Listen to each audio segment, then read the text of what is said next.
dolaskom toplijih dana i porastom temperatura stvaraju se povoljni uvjeti za razvoj komaraca. Hvala vijećniku Komarici koji se brine o pitanjima komaraca. Povreda Poslovnika po pozivu na 115, istine ili neistine. Lijepo je čuti odgovor u trajanju od 5 minuta kako tamaniti komarce. Zašto članak 115? Zato što mi vrijeđa zdravu pamet. Temperature vani je 8 stupnjeva i tako će biti sljedećih 10 dana.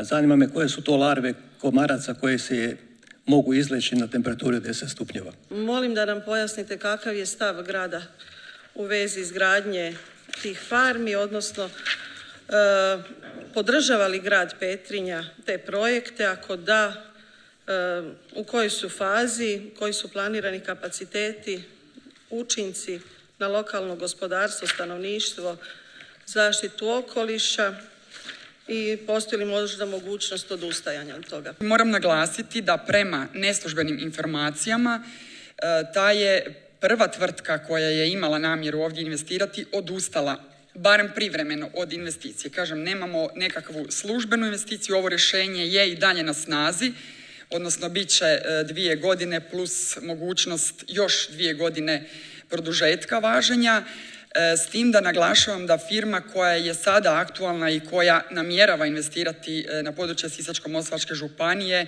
nema namjeru raditi bilo kakvu farmu niti bilo šta slično na području grada Petrinje. Dakle, ta druga tvrtka je odustala od farme na području grada, ali važno je reći da prvotno planirani zahvat od MHP grupe je sukladan što se tiče utjecaja na okoliš, sukladan je svim propisima, ali isto tako su u rješenju propisane određene mjere, praćenje svih mogućih eventualnih zagađenja, dostava podataka i sve ono ostalo što je propisano zakonom. Dakle, bilo kakva investicija na područje grada Petrinje ili bilo kojeg drugog grada i vjerujem da će se s time složiti svi moji kolege, gradonačelnici, načelnici, mora biti u skladu sa svim pozitivnim propisima Republike Hrvatske i ne smije biti na štetu niti građana grada Petrinje, niti na štetu zagađenja tla, zraka, vode, bilo čega što uživamo u ovim trenucima. Čitao sam ovih dana program rada prve gradske četvrti za 2026. godinu i vidim jedan zabrinjavajući podatak. Naime, u tom dokumentu stoji da gradska uprava nije postupila po planu i programu za 2025. godinu, niti o tome obavijestila predsjednika vijeća gradske četvrti. Zbog toga je, dakle, u plan za 2026. jednostavno prenesen plan iz 2025. Ja bih rekao da to znači da problemi građana, kao što je primjerice prometna sigurnost u ulicama Sajmište, doktora Neveca i svega onog ostalog što tamo piše, je zapravo nebitna za ovu gradsku vlast. Sad me vi, gradonačelnice, razuvjerite i dajte mi, dakle, jasan i nedvosmislen odgovor kada će se planovi koje su građani kroz mjesnu samoupravu predložili konačno početi provoditi ili što ste zapravo poduzeli po pitanju tih prijedloga do sada, ako ste nešto poduzeli. Znamo za probleme, nastojat ćemo kroz sljedeće razdoblje postaviti uspornike gdje god to smatramo, a sukladno elaboratima koji se moraju sastaviti i koji zapravo govore o procjeni potrebe tih uspornika na pojedinim dionicama cesta. Sukladno tome ćemo onda u sljedećem razdoblju i postupiti. Dakle, još jednom ću napomenuti da bilo kakvi prometni znakovi, uspornici na cestama ne mogu se samovoljno postavljati, odnosno kako god bilo koji građanin predloži sukladno njegovom mišljenju, već prometni stručnjaci određuju, provode analize, ispitivanja da li je to potrebno i je li sigurno, odnosno hoće li povećati sigurnost na određenoj prometnici. Vratimo se mi na Premium Chicken Company koja nije tražila ovdje dozvolu, ali je imala svoje sjedište u Petrinji i zvala se Petrinja Chicken Company. Zanima me gdje, kada i kako mogu vidjeti odluku gradonačelnice, gospođe gradonačelnice, koja mi je dala dopuštenje toj tvrtci da koristi ime Petrinja u nazivu svoje tvrtke.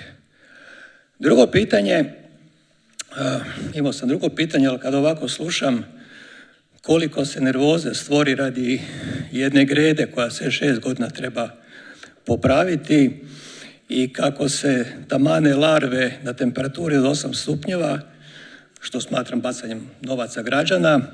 Pitanje jednostavno glasi kolika je prosječna plaća u eurima pročelnika u gradu Petrinji. Evo, što se tiče odgovora na prvo pitanje, dostavit ćemo vam u pisanom odgovoru, a drugo pitanje je bilo... Plaća pročelnika prosječna. Pa ja mogu to stvarno sad onako otprilike reći, ali neću govoriti napamet, pa ćemo vam onda i na drugo pitanje odgovoriti u pisanom obliku. Moje pitanje je vezano uz APN-ove zgrade, to je zgrade kod Lidla. Znači vidimo da je njihova gradnja uskoro pri kraju i jednostavno čisto nas zanima svrha, to jest ko će biti korisnici tih zgrada, kad bi se očekivalo znači useljenje prvih stanara. Ona se prvenstveno gradi kao i ovih prethodnih 8 za privremeno zbrinjavanje osoba, dakle naših Petrinjki, Petrinjaca i ostalih s područja Sisačko-moslavačke županije, odnosno područja koje je pogodio potres, za privremeno zbrinjavanje dok se ne obnove njihove obiteljske kuće, a nakon toga kada se ti stanovi isprazne, odnosno kada više ne bude potrebe za privremenim zbrinjavanjem u smislu oštećenja u potresu, onda će služiti upravo u tu svrhu, dakle za priuštivi najam, za prodaju stanova obiteljima koji prema zakonu pod određenim uvjetima će moći dobiti stan. Prošle sam godine u svojstvu predsjednice mjesnog odbora isto tako urudžbirala dopis za izgradnju dječjeg igrališta u Hrastovici. Razgovor je bio s vama i odgovor da će se ovu godinu pripremiti sva potrebna dokumentacija, a realizacija 2027. S obzirom da sam došla na sastanak dobro pripremljena, da sam skinula sa geoportala i broj čestice i da smo ustanovili da ta čestica nije vezana uz česticu DVD-a, odvojena je, dakle nema problema nikakvih sa imovinsko-pravnim odnosima, sve je bilo jako dobro, u startu već super i jednostavno smo već, da, osim toga što sam skinula sa geoportala, još sam usto napisala znači i popis svih elemenata koji bi bili okvirno potrebni za dječje igralište. Evo, s obzirom da je tu već u startu bilo, rekla bih, pola posla napravljeno, s obzirom da nema dokumentacije i prijenosa vlasništva velikog, zanima me gdje smo stali, koji su točno koraci i radnje do današnjeg dana poduzete. Nakon što smo držali sastanak, sjećam se, prošle godine, pokrenuli smo zapravo cijeli proces. Sada smo trenutno u fazi rješavanja imovinsko-pravnih odnosa, odnosno vatrogasci, DVD su ti koji trebaju dati suglasnost za davanje parcele gradu Petrinji. Znam da ste došli sa svim papirima, ali to je proces koji nije vidljiv van, koji traje i koji ipak zahtijeva određen dio vremena. Ja jesam u tim pregovorima, odnosno u razgovorima s vama i rekla da bi možda došli do neke faze projektiranja u ovoj godini, ali da to sve ovisi o rješavanju imovinsko-pravnih odnosa. Mogu reći da je naš službenik grada Petrinje izašao na teren i zajedno s vatrogascima utvrdio česticu, a da o daljnjim koracima i svem ostalima kada vatrogasci daju suglasnost mogu obavijestiti vijeće mjesnog odbora. Planira li se sanacija ulice Ivana Mažuranića, te ukoliko da, u kojem vremenskom okviru? Sanacija će se izvršiti u punom profilu navedene ceste, koja je sabirna cesta, znači sanirat će se i nogostup, i cesta, i zelena površina koja se nalazi uz samu cestu. U suradnji sa Županijskom upravom za ceste dogovorena je provedba projekta.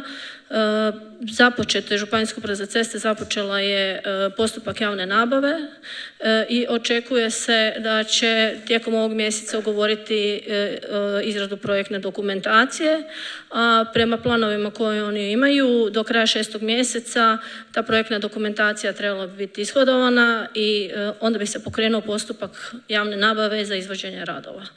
Danas smo čuli već večeras da projekt izgradnje piličarnika u Maloj Gorici nije zaustavljen, a zašto ste onda prije otprilike 2 tjedna na okruglom stolu u Hrvatskom saboru doveli javnost u zabludu izjavom da je projekt zaustavljen?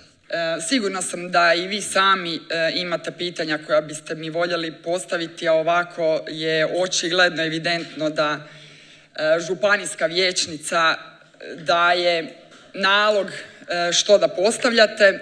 Ja sam zaista smatram jasno i glasno odgovorila na ovo pitanje u svom prvom odgovoru i točno sam rekla o kojoj investiciji govorimo, o koje tvrtke i samo ću vam odgovoriti na pitanje da nisam rekla da je investicija u Maloj Gorici zaustavljena. Nisam to rekla. To nije bila moja izjava.